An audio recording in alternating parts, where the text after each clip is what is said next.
밤 11시를 넘기자 도시는 하나둘 불을 접기 시작했다. 늦은 퇴근 차량들이 조금씩 줄어든 도로 위로 여름밤 특유의 습기가 내려앉았다. 낮 동안 달궈졌던 아스팔트는 열기를 천천히 내보내고 있었고 가로등 아래에는 막차를 기다리던 사람들마저 하나둘 사라지고 있었다.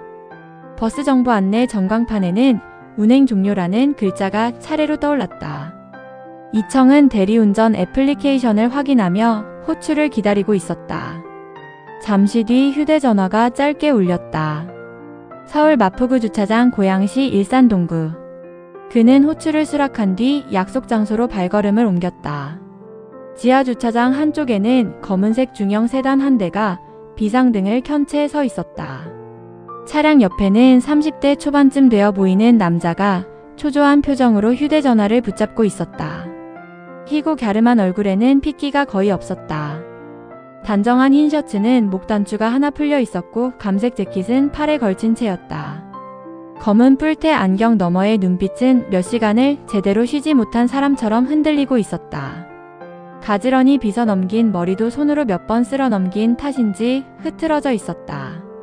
남자는 이청이 다가오자 곧바로 허리를 숙였다. 대리기사님 맞으시죠? 네, 맞습니다. 이청은 먼저 차량 번호를 확인하고 애플리케이션의 호출 정보와 일치하는지 살폈다.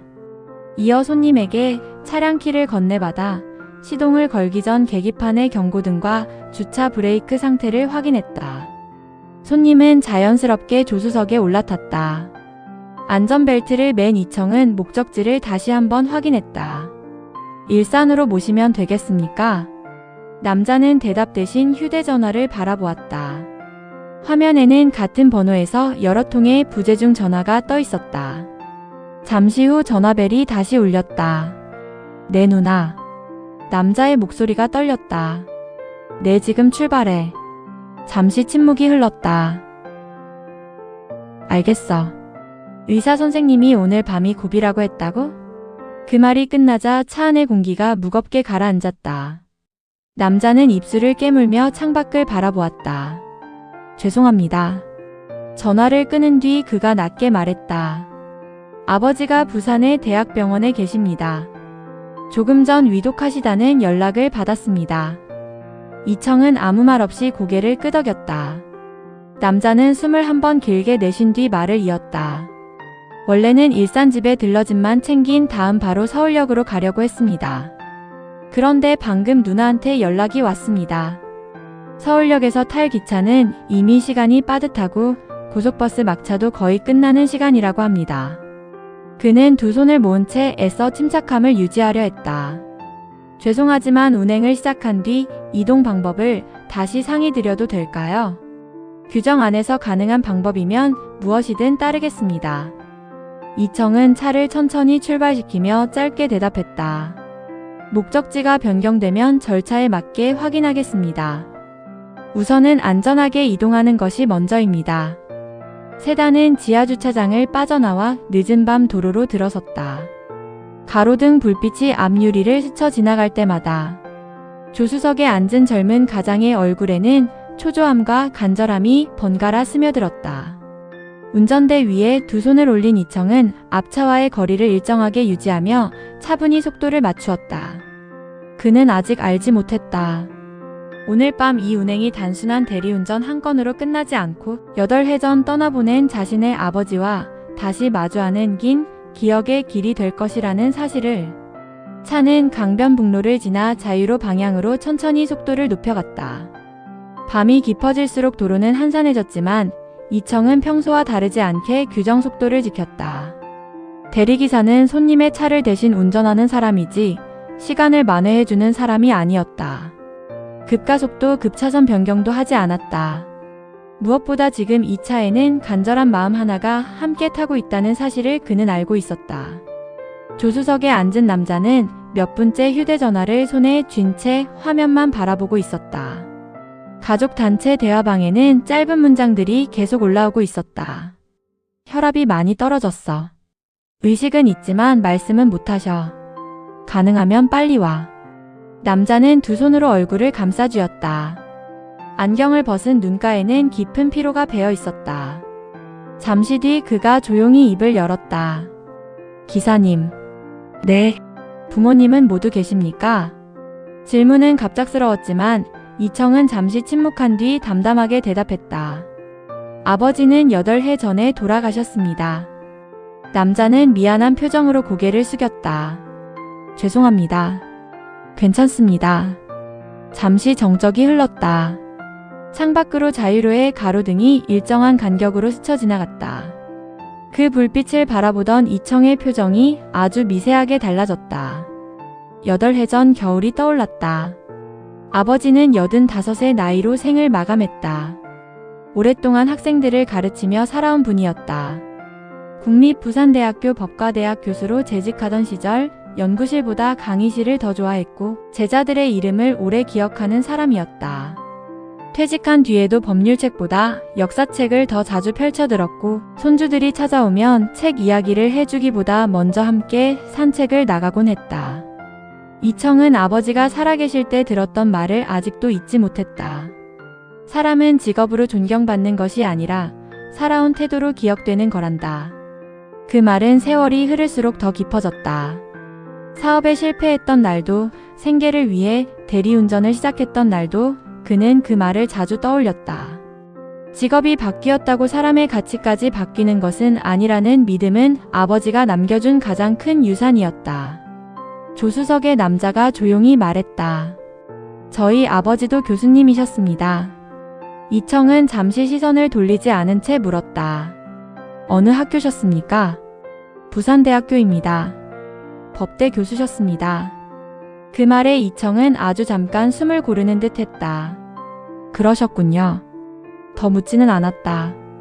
우연인지 운명인지 알 수 없었지만 오늘 밤 이 차 안에는 각자의 아버지를 가슴에 품은 두 사람이 함께 앉아 있었다. 잠시 후 남자의 휴대전화가 다시 울렸다. 그는 전화를 받으며 떨리는 목소리로 말했다.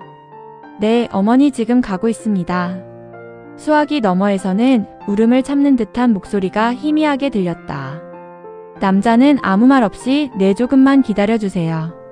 라는 말만 반복했다. 통화가 끝난 뒤 그는 창밖을 오래 바라보았다. 이청도 말없이 운전대를 잡고 있었다. 그의 마음 한편에는 부산에 홀로 살고 있는 어머니의 모습이 떠올랐다. 최근에도 통화할 때마다 어머니는 늘 같은 말씀을 하셨다. 나는 괜찮다. 내 건강이나 잘 챙겨라. 하지만 부모의 괜찮다는 말이 자식을 안심시키기 위한 사랑이라는 것을 이청은 이제는 너무도 잘 알고 있었다. 그는 마음속으로 조용히 다짐했다. 이번 운행이 끝나면 가장 먼저 어머니께 전화를 드리자.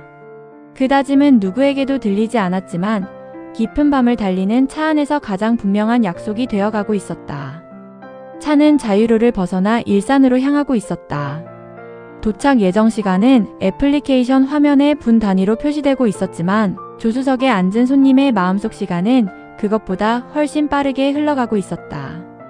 그는 몇 분 간격으로 휴대전화를 확인했다가 다시 내려놓기를 반복했다. 잠시 뒤 손님이 조심스럽게 말을 꺼냈다. 기사님, 목적지를 변경해도 될까요? 이청은 신호 대기 중 차량을 멈춘 뒤 대리운전 애플리케이션을 확인했다. 변경 가능합니다. 어디로 가시겠습니까? 일산집은 들르지 않겠습니다. 서울역으로 가는 게 가장 빠를 것 같습니다.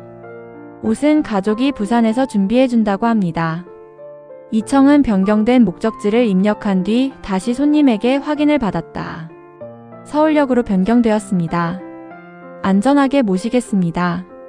차는 다시 천천히 움직이기 시작했다. 손님은 연신 창밖만 바라보고 있었다.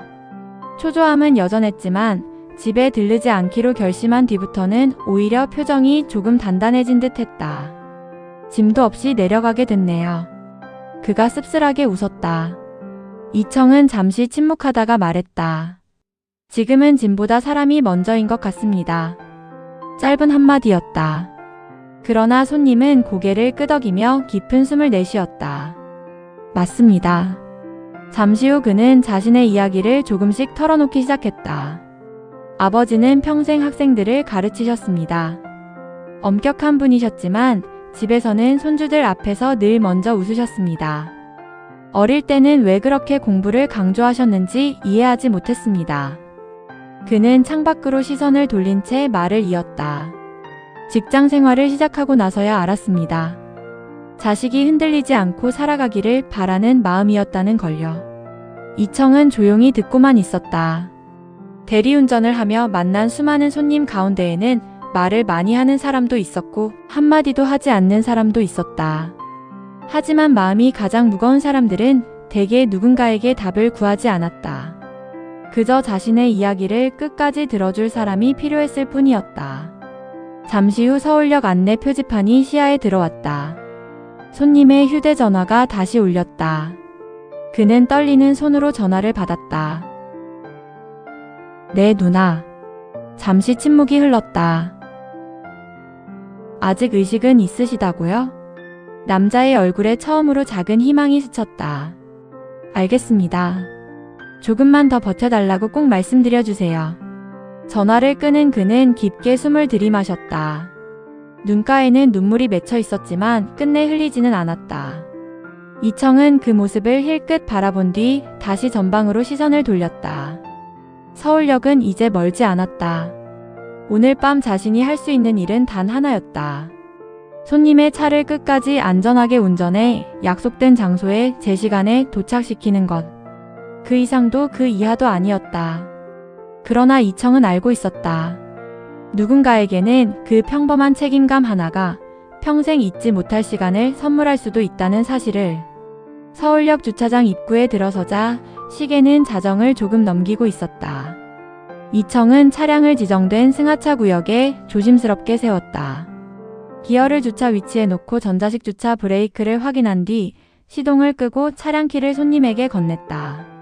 손님은 두 손으로 차 키를 받아들었다. 기사님, 정말 감사합니다. 이청은 짧게 고개를 숙였다. 무사히 다녀오십시오. 손님은 서둘러 트렁크를 열었다. 집에 들르지 않기로 결정한 탓에 짐은 거의 없었다.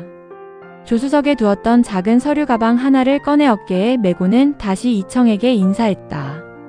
오늘 기사님이 서두르지 않고 안전하게 운전해 주셔서 오히려 마음이 정리됐습니다. 이청은 미소를 지었다. 아버님께 꼭 다녀오십시오. 손님은 한 번 더 허리를 숙인 뒤 역사 안으로 뛰어갔다. 이청은 그 뒷모습이 개찰구 너머로 사라질 때까지 잠시 바라보았다. 곧 휴대전화로 운행 종료를 처리한 그는 차가운 밤 공기를 들이마셨다.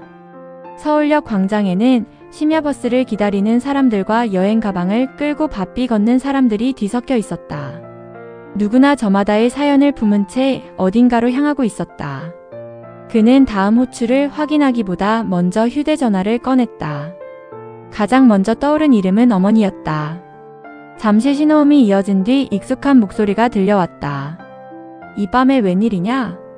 이청은 자신도 모르게 미소를 지었다. 그냥 목소리가 듣고 싶었습니다. 수화기 너머에서는 잠시 웃음소리가 들렸다. 나는 잘 있다. 너는 밥은 잘 먹고 다니냐? 언제나 같은 안부였다. 이청은 짧게 대답했다. 네, 걱정하지 마세요. 어머니는 한동안 자식 걱정만 하다가 전화를 마무리했다. 몸이 재산이다. 운전은 늘 조심하고. 통화가 끝난 뒤에도 이청은 휴대전화를 한동안 내려놓지 못했다. 8해 전 세상을 떠난 아버지의 얼굴이 문득 떠올랐다. 국립부산대학교 법과대학 강단에 서서 학생들에게 법을 가르치던 모습, 퇴직 후 손주들의 손을 잡고 천천히 공원을 걷던 모습, 그리고 생의 마지막 무렵에도 가족들에게 서로 의지하며 살아라 라고 말하던 모습이 하나씩 스쳐 지나갔다. 아버지는 생전에 늘 말했다. 사람에게 남는 것은 결국 사람이다. 이청은 그 말의 뜻을 이제야 조금씩 이해하고 있었다. 며칠 뒤 대리운전 애플리케이션에 고객 메시지함에 짧은 감사 글 하나가 도착했다. 그날 서울역까지 안전하게 운전해 주셔서 감사합니다. 덕분에 부산으로 가는 열차를 탈 수 있었고 아버지 곁을 마지막까지 지킬 수 있었습니다. 평생 잊지 않겠습니다. 출처 입력. 이청은 그 글을 오래 바라보았다. 잠시 후 화면을 끄고 하늘을 올려다보았다. 새벽 공기는 서늘했지만 동쪽 하늘에는 아주 희미한 빛이 번지고 있었다. 마지막 버스는 이미 떠났지만 누군가는 마지막 인사를 전할 수 있었고 누군가는 오래 미뤄두었던 어머니에게 안부 전화를 걸었다. 그날 밤 이청이 운전한 것은 단지 한 대의 승용차가 아니었다. 누군가의 마지막 후회가 되지 않기를 바라는 간절한 시간이었다. 그 시간은 목적지에 도착하며 끝난 것이 아니라 살아있는 사람들에게 지금 곁에 있는 가족을 더 자주 돌아보라는 조용한 약속으로 오래 남아 있었다.